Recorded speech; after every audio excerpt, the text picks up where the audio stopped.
Hey everybody, my name is Steve, and I'm going to be walking you through this.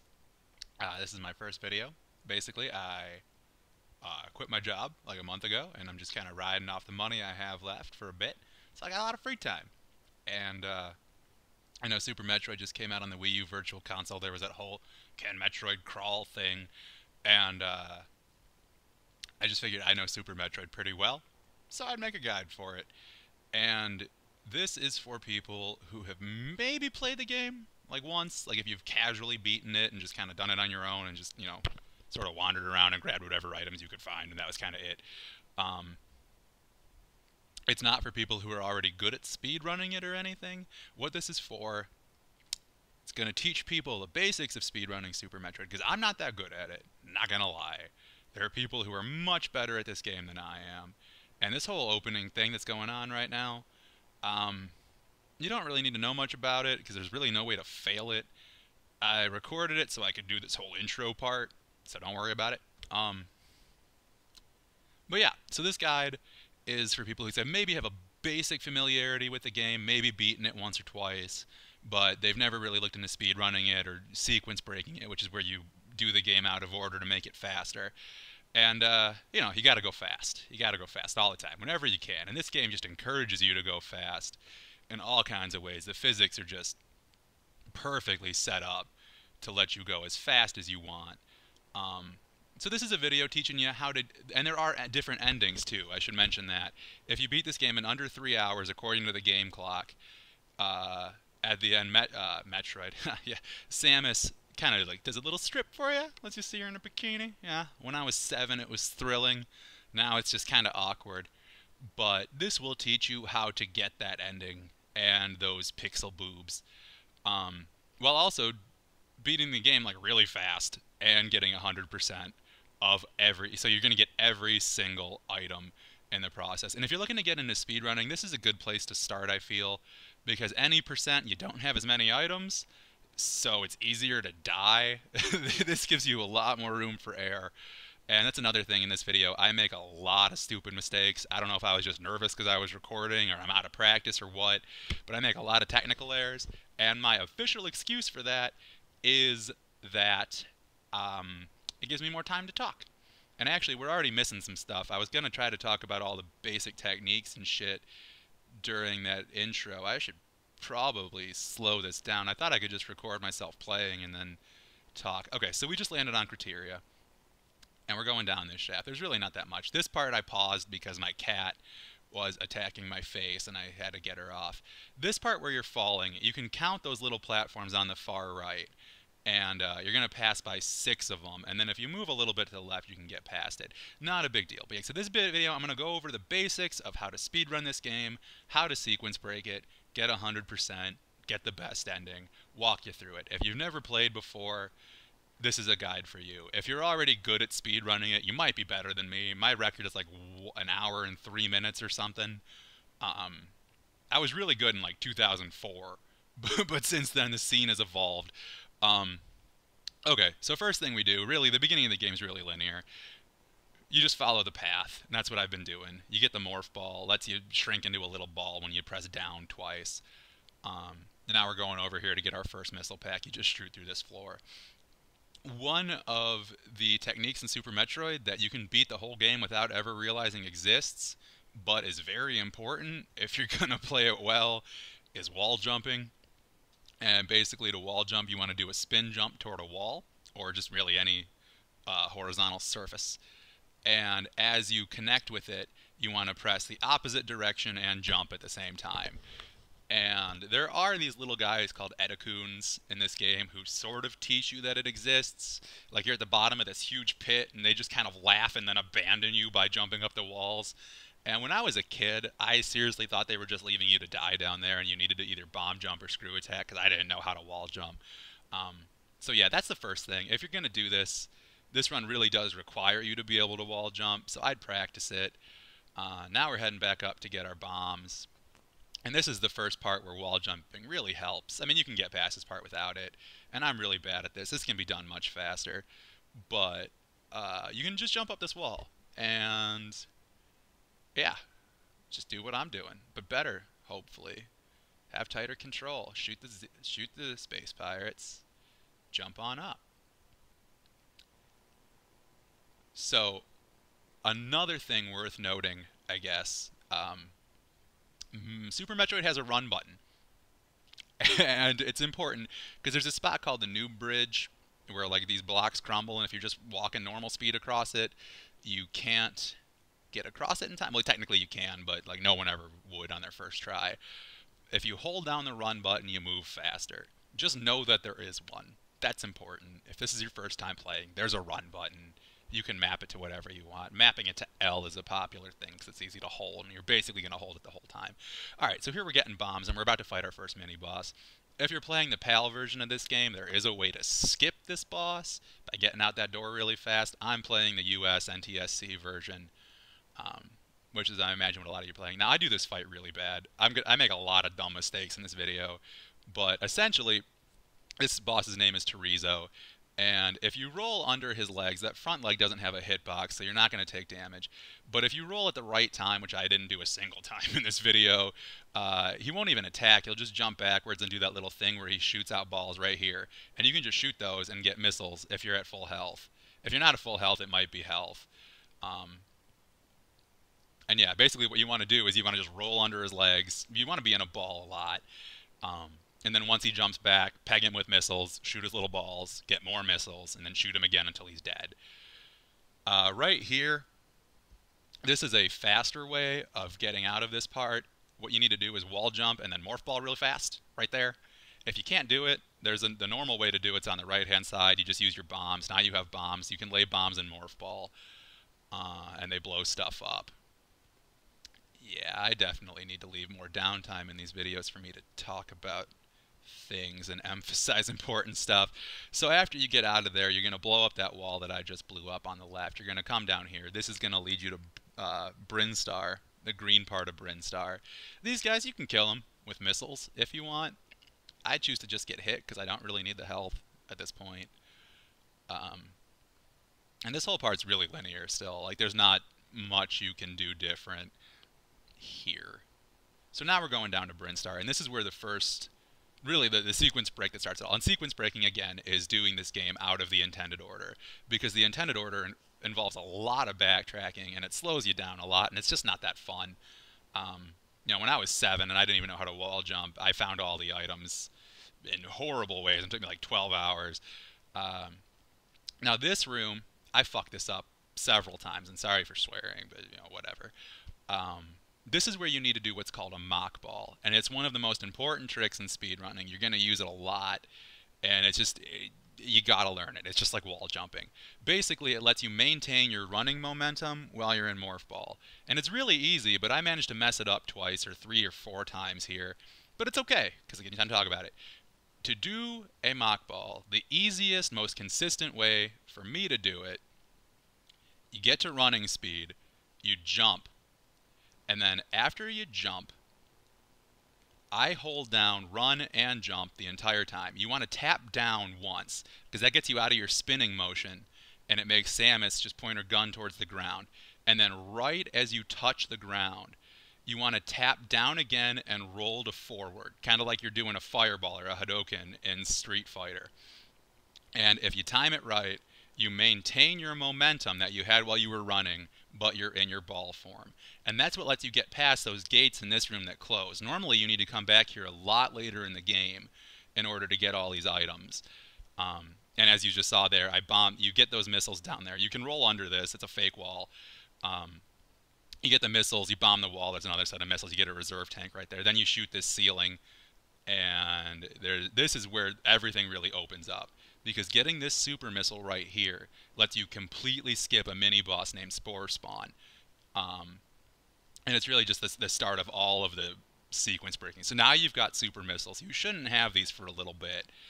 But since you do, this alone saves you a ton of time, because you skip a whole boss. You skip a whole fight.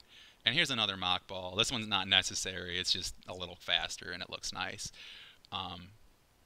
Again, you jump, you hold run and jump, at least I do, and then right as you're about to touch the ground, you go down to forward, and like you're doing a fireball in Street Fighter, and if you time it right, you roll. So now we're in pink Brinstar. Right here, those blocks that are obviously out of place, you can bomb them. There's a missile. Um, Down here, we're going to get the charge beam. Your first of many beams you'll be collecting. You'll also be coming back here later because that is actually the ground. You can power bomb it, but we'll get to that. And yeah, that's what you do right there. Now those green doors, like that one that just opened, you need a super missile to open them. There's pink or red doors. They take 5 regular missiles or 1 super missile. And there's also yellow doors, which take a power bomb, which we won't have for a bit. And this is the new bridge that I was talking about. This is the part where I was stuck when I was a kid. I'm not going to lie, because I didn't realize there was a run button. I didn't change my controls. I don't know.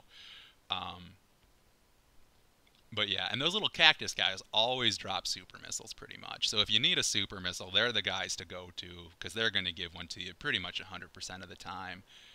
We're going down here. That floor is destructible. This is called Red Brinstar now. And we're going to fight the first major boss. There's 5 bosses in this game, and then a few mini bosses.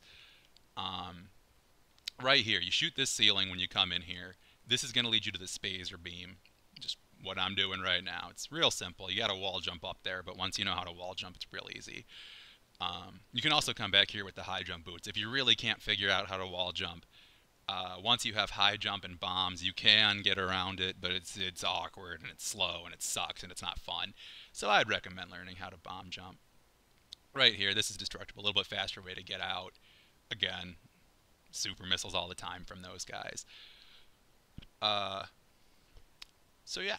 Also, something I've been doing that you might have noticed, I just aim diagonally up and down a lot while I'm running. That's called arm pumping. Makes you move a little bit faster. This far right wall that I just blasted through, those are super missile blocks. So if you hit it with a super missile, it disappears. And you're supposed to need the high jump boots to make that, but it's a really easy jump. You just fucking run and then jump at the very edge, and then you have to wall jump up, and then you're in here. And this is Kraid's lair.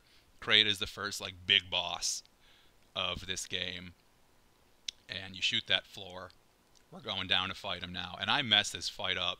There is a very fast way of killing him where you skip the entire second phase of the fight. But I mess it up. I mess it up pretty bad. I used to be really consistent with it, but I'm really out of practice. But my excuse is that, you know, yeah, this is for people who are new at the game, and I was trying to show you the whole fight as you would normally do it, or something. That's my reasoning. If you go into Morph Ball during this little part where he approaches you, where he emerges from the ground, it reduces the lag a lot, makes it faster. The fast kill is supposed to be you open his mouth and then you shoot 1 regular missile and 3 super missiles or 4 super missiles into it, and he just dies instantly. You don't get this whole part. He doesn't stand up. He's just dead. And the game doesn't even know what to do. The camera doesn't scroll over. I will post a video of the quick kill later. So you can see it. It's a really easy trick to do, but it's a really hard trick to do consistently. But yeah, that's the Kraid fight. It's really short. You shoot him in the mouth. You shoot his eyes to make his mouth open, technically, but you can also just wait and he'll open it. This is your first of 2 suit upgrades. It's the various suit. Now you can go into hot rooms, like lava rooms, and they won't hurt you. And also the light orange lava, or acid, or whatever it's supposed to be, will no longer do damage to you. Right here, this is a little speed trick. You never need to use it. It's called a damage boost, or a spike boost, or an enemy boost. You can do it off a lot of things. But essentially, when you get hit, the game tries to push you backwards. So you can use that to your advantage by facing the opposite of the way you want to go, getting hit, and then right as you get hit, I hold jump. I hold jump a lot. I don't know if you need to, but I do. And the direction you actually want to go, and you'll just go flying in that direction. It's a little bit quicker. These little guys, they jump on you. You have to let them jump on you if you want to kill them efficiently. They suck your health, but as soon as they jump on you, if you just aim up and shoot 1 missile, they all die. And then there's an energy tank in the ceiling, as you can see. Energy tanks give you more health. Really important, especially when you're learning the game, especially for some of the boss fights, because they're kind of tricky. especially before you learn them, and they're especially you'll see. So yeah, we're leaving here now. We're done with Brinstar. We killed Kraid. We and officially the game has we've already sequence braked. I mean, you're not supposed to have super missiles before when you had them, and you're supposed to go down here and get the high jump boots and then go back up to kill Kraid. We just cut out all that backtracking by killing him first, and now we're going to get the high jump boots. If you weren't sequence breaking, you would do this first. I'm skipping that energy tank for now. I'm using a bit of an outdated route. This is the route I learned when I first started doing this back in like 2004. Um, it's just the one I know best, and like I said, this video is for beginners. So there is an updated route with a few optimizations. It's a little bit quicker. Don't worry about it though if you're not serious into speedrunning. This will do you fine. So those are high jump boots, and as the name implies, they let you jump higher. Um, really no trick to it. When they're equipped, you jump higher with the jump button. Now we're leaving. Earlier, when I was coming in here, I should have mentioned this. When I jumped over the energy tank, I shot there was a little guy. He never even got on screen, but I shot him and killed him and then opened the door because it's what's called a metal door. And those typically open after an event, either killing all the enemies in the room or after killing a boss, something. And if you don't kill him first and then open the door after you get high jump, you need to wait for like 45 seconds while he just like slowly crawls around the whole room until he gets to a spot where you can actually shoot him again. So it's better to just really quickly shoot him when you get into the room, turn around, open the door so that it's open forever, and then you can go get the high jump boots and leave without hassle. There's a missile tank down in that lava that you just saw. We're going right now to get speed booster and wave beam, which are two of the most important upgrades. Now this part, I don't even know what I was doing.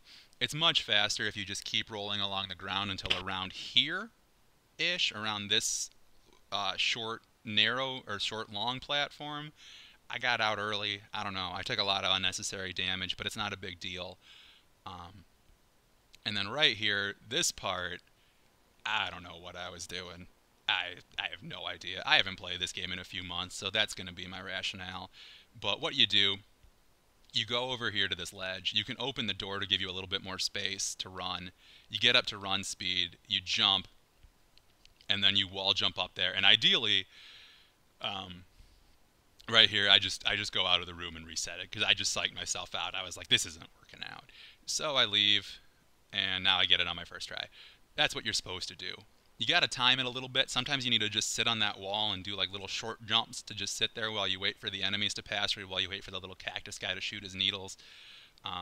It's kind of tricky, but really it should not have taken me more than one try. I don't know what was going on. But yeah, that lets you skip a really long, stupid part and get to this really early. This is the speed booster we're about to get. And again, I messed this up. I don't know what I'm doing. But right here, there's a missile pack. Aim up, shoot, makes it appear. Jump up. It's a fake ceiling. The bubbles aren't real. The bubbles are a lie. And you grab it. Speed booster. Press and hold. I have it set to A on this run to run. And it's awesome. You'll see it right now because the game kind of forces you to use it. You get this blue after effect, you run really fucking fast, and there's also some other really awesome things you can do with it that we'll go over more later, but it's probably the most important single item in the game, in my opinion. I love the speed booster. It opens up all kinds of things for you. Now we're going to go down here and get the wave beam, which lets your beam pass through most objects. It can shoot through walls. It really shoots through just about anything other than enemies. And right here, I didn't mean to do that, but I showed a property of this game. Platforms, like crumble platforms, things that move, if you turn right, like right as you land on something, you'll pass through it really fast. And right there, it kind of screwed me because I just passed through it, landed on the ground. But it does have its uses. Like if you're on crumble blocks and you want to go through them really fast, you can turn over and over while you're falling through them. And if you time it right, you'll fall a lot faster than if you just let the game sort of take you down. And that's the thing I love about this game. There's a ton of momentum tricks you can do that make you go a little bit faster, save you a little bit of time. And this first part of the video is about to end. I've only got a minute left. We're about to leave Norfair. We'll be getting back to pretty much where we started here, that long shaft where we got the high jump boots. We'll be getting to a save point there. I just decided to stop it because this is the part 1, and I kind of realized I wasn't leaving myself enough time to explain the things that need to be explained. Right here, since you have wave beam, yeah, there's these little guys crawling, but if you lay a bomb to blow that up, you can just shoot them with the wave beam while you're waiting for it to explode, and then you won't get hit. So we're leaving Norfair. Right here, those blocks, if you don't have speed boost, you can't get through them. They need to be broken by a Samus that's running very fast. So that's going to be it for part 1. I will catch you guys later. I hope you enjoyed it. Bye.